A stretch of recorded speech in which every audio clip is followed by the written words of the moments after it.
Welcome back to the show. By the way, this thing in my ear is called an IFB, Secret Service Agents wear them, by the way, and so do television people. And I can't find the one that I have it maybe at my home. So George, the great producer of this show, this is why you can see it in my ear and it's sticking out. It's just a generic one, and I'll make sure this is cured for tomorrow's big MSA Sports Network Trim Total Review.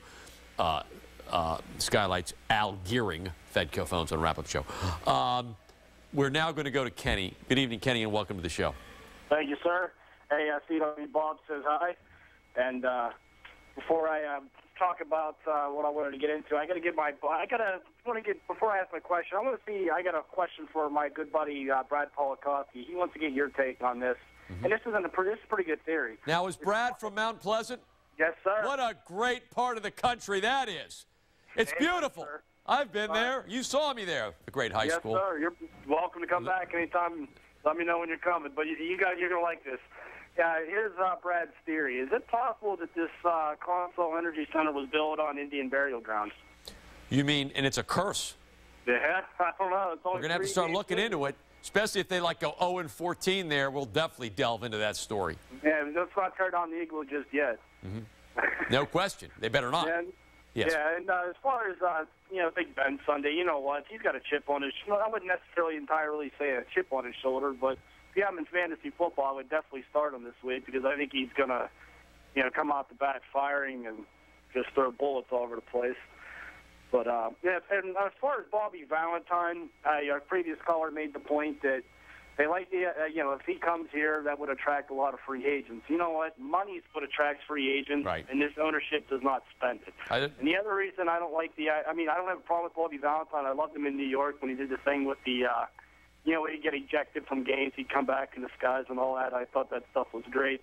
But this is a young team. This guy, he was with the Mets when they had all those high-priced players like Piazza and all those guys. Does he have much to sell to a team like the Pirates? It's full of young talent. Yeah, I don't know. Yeah, I'm with you on that.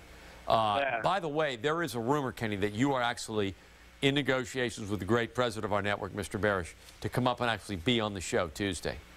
I can confirm that rumor. You mean you would come all the way from the great metropolis of Mount Pleasant? Yes, sir. And come all the way to, we're kind of on the cusp of the North Hills of Pittsburgh here in our palatial studios that Mr. Barish has presented us. And, yes? Wow. And that's going to be Tuesday? Tuesday night, sir. Wow.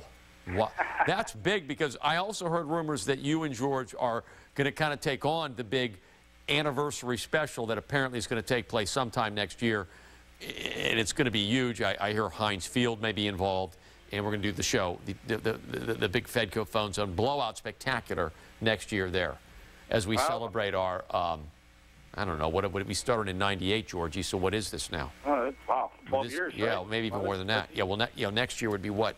Yeah, the 13th anniversary or something. So. Oh, lucky 13. Yeah, it would be like, remember that John McIntyre guy? He would have anniversary shows every year, and they'd have $10,000 budgets for those things.